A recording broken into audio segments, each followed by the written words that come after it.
El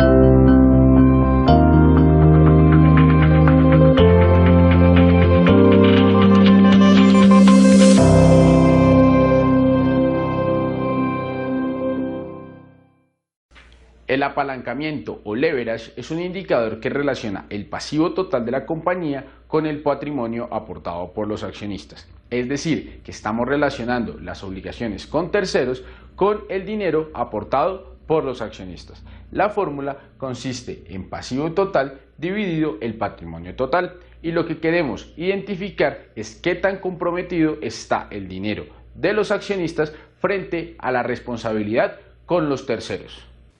El leverage, al comparar el pasivo con el patrimonio, puede ser un indicador por arriba del 100%. Esto dependiendo si el pasivo total es más grande que el patrimonio, lo cual correspondería a que el dinero aportado de los accionistas está comprometido en más del 100%. Veamos la interpretación de una misma compañía durante 3 años consecutivos. Tenemos el leverage en el año 1 es del 80%, luego en el año 2 es del 100% y por último en el año 3 es del 120%. Esto significa para el año 1 que el dinero aportado por los accionistas se encuentra comprometido en un 80% con terceros. Significa que el patrimonio es más grande que el pasivo. En el año 2 tenemos un leverage del 100%. Esto significa que la totalidad del dinero aportado por los accionistas se encuentra comprometida con los terceros y por lo tanto es igual. Es decir, que el pasivo y el patrimonio tienen la misma cantidad. Allí, en el leverage de un 100%, podemos afirmar que el endeudamiento es del 50%. Por último, en el año 3 tenemos que el leverage es de 120%. En este caso, el pasivo es más grande que el patrimonio. Por lo tanto, el dinero aportado por los accionistas se encuentra comprometido en un 120% con respecto a los terceros.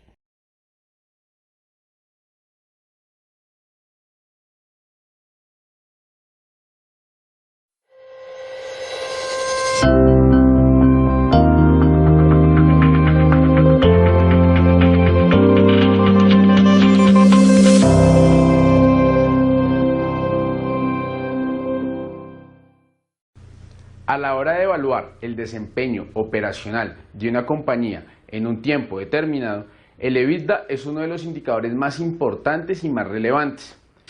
El EBITDA, por sus siglas en inglés, representa las ganancias antes de intereses, impuestos, depreciaciones y amortizaciones. Las ganancias antes de intereses e impuestos lo podemos entender como la misma utilidad operacional. Veamos en un ejemplo corto de un estado de resultados que cuando a las ventas le restamos el costo de ventas, tenemos la utilidad bruta.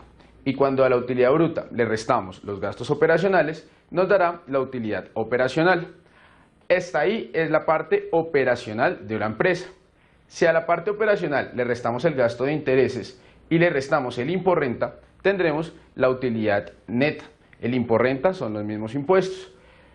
Por lo tanto, la utilidad operacional es de aquella ganancia que se encuentra antes de intereses e impuestos, es decir, más conocido como el EBIT en inglés. Ahora, la fórmula que proponemos para el EBITDA es que a la utilidad operacional, que es el EBIT, le vamos a sumar el gasto de depreciación y el gasto de amortización. Estos gastos se los debemos sumar puesto que ya habían sido restados en los gastos operacionales. Y la lógica del por qué se suman es porque estos gastos son unos gastos no desembolsables, es decir, es plata que la compañía no ha sacado. Por lo tanto, el gasto de depreciación y el gasto de amortización restan en la utilidad, pero no salen de la caja. Se los devuelvo a la caja para poder determinar el EBITDA. Ahora, el EBITDA lo vamos a entender entonces como la generación operativa de caja de una compañía en un momento determinado. Veamos ahora un ejemplo de la importancia que tiene el EBITDA. Tenemos un estado de resultados o PIG de una empresa determinada. En él encontramos que la empresa tiene unas ventas de 20.000, las cuales todas las va a recibir de contado. El costo de ventas es de 12.000 y el cual la empresa paga todo de contado.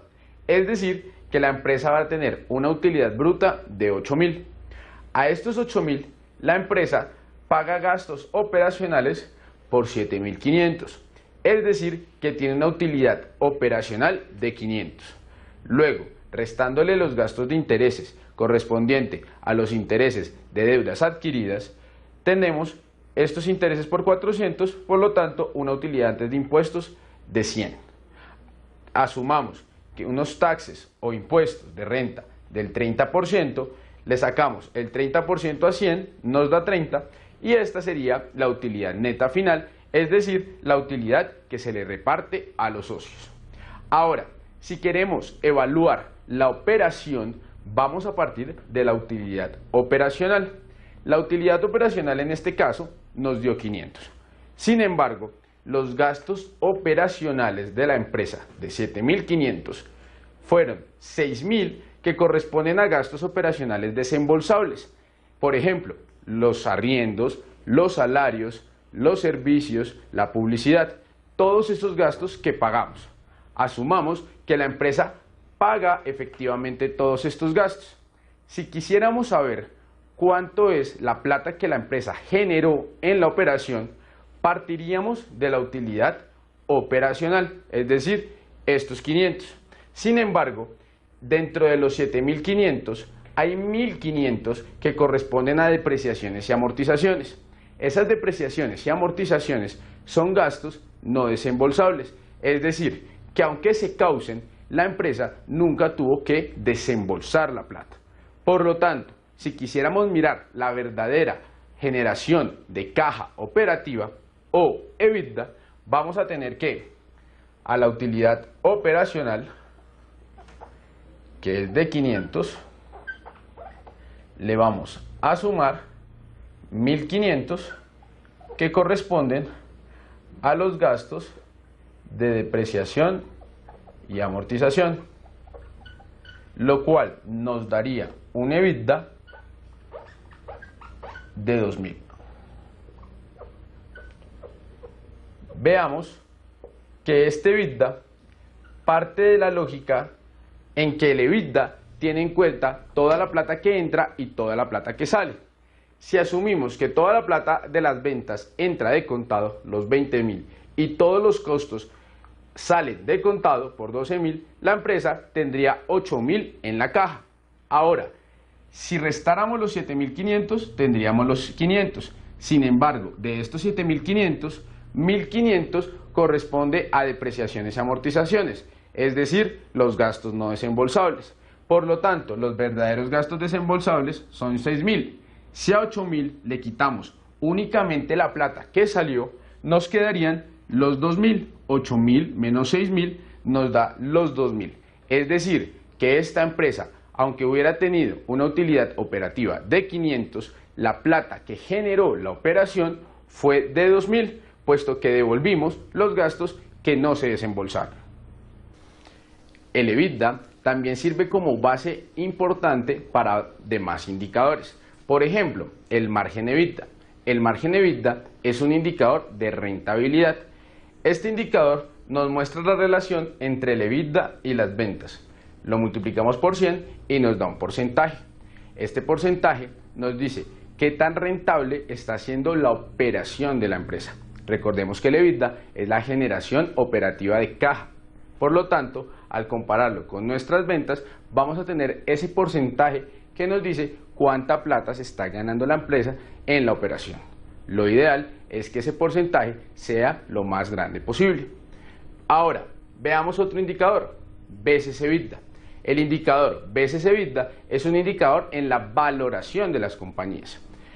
En él encontramos el valor de la compañía, que puede ser calculado por múltiples metodologías, dividido el EBITDA del último año. En este caso, podemos identificar un índice o unas veces que nos dicen cuál es el valor en veces de la compañía en el EBITDA. Por ejemplo, si nos da 10 veces, quiere decir que la compañía vale 10 veces en la plata que genera, es decir, 10 veces el EBITDA.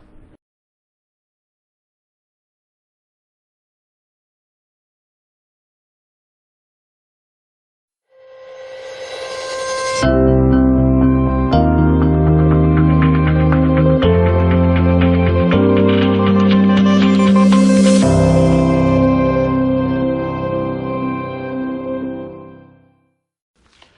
relación deuda-EBITDA es un indicador muy observado por las entidades financieras a la hora de otorgar los créditos, puesto que, como su nombre lo indica, combina la deuda sobre el EBITDA y mide la capacidad que tiene la empresa de cubrir la deuda con la generación de caja.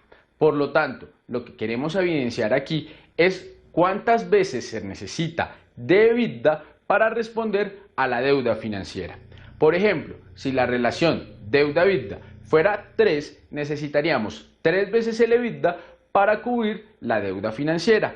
O podríamos dar la siguiente interpretación, y es que necesitamos 3 años con el mismo EBITDA para cubrir la deuda financiera. Recordemos que la deuda financiera vamos a entenderla como toda aquella que tenga un costo de intereses asociada. Por ejemplo, los bonos emitidos, las obligaciones financieras y las deudas con corporación. Veamos ahora la relación deuda-EBITDA de una misma compañía para 3 años consecutivos. Tenemos que en el año 1 el indicador es 2.5, en el año 2 es 1.5 y en el año 3 es 0.5. Aquí la interpretación es: necesitamos 2.5 veces el EBITDA para el pago de la deuda, luego 1.5 veces el EBITDA para el pago de la deuda y por último 0.5 veces el EBITDA, es decir, la mitad del EBITDA para el pago de la deuda. En este caso, la relación ha venido disminuyendo, es decir, que con el EBITDA podríamos cubrir rápidamente la deuda financiera. Ahora, para entender el comportamiento de la relación deuda-EBITDA, nos debemos apoyar en el análisis horizontal, ya que este indicador puede bajar siempre y cuando el EBITDA aumente o la deuda financiera disminuya.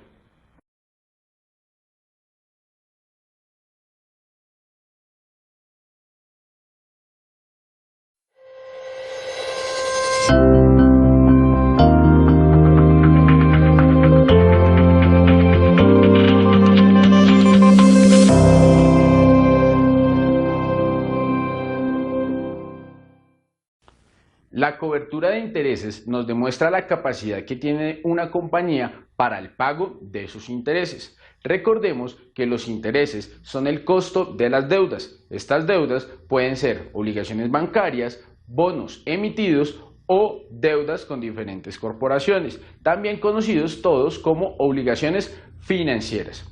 Por lo tanto, lo que queremos evidenciar o evaluar es si la empresa es capaz de pagar esos intereses. La fórmula consiste el EBITDA dividido el gasto financiero. Recordemos que el EBITDA es el dinero que genera la operación de la compañía durante un periodo de tiempo determinado y lo dividimos sobre el gasto financiero para saber si podemos o no cubrirlos.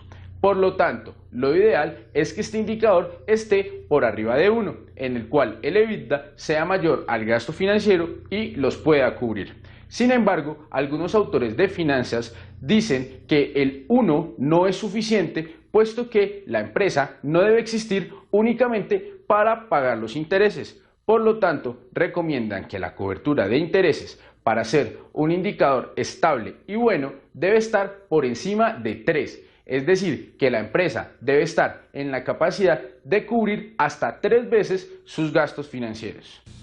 Para la interpretación de la cobertura de intereses, tenemos los resultados de la misma compañía durante 3 años consecutivos. Veamos, la cobertura en el año 1 es de 0.8, en el año 2 de 2.8 y en el año 3 de 4.8. En el primer año tenemos la situación no deseada, en el cual el indicador está por debajo de 1. Esto significa que la empresa, con el dinero que genera de la operación, es decir, con el EBITDA, no es capaz de cubrir el gasto financiero en el año. Adicionalmente, en el año 2 encontramos una situación ya deseada, puesto que está por encima de 1. Sin embargo, no está en el mínimo óptimo, que es de 3. Por último, en el año 3 encontramos que el EBITDA es capaz de cubrir 4.8 veces el gasto financiero, lo cual es un buen indicador, ya que con el dinero que genera la operación se pueden cubrir hasta 4.8 veces el gasto de intereses. Ahora, Para que la cobertura haya venido aumentando, se pueden dar dos situaciones: o que el EBITDA venga aumentando o que el gasto financiero haya disminuido. Para corroborar este tipo de condiciones, nos podemos apoyar en el análisis horizontal.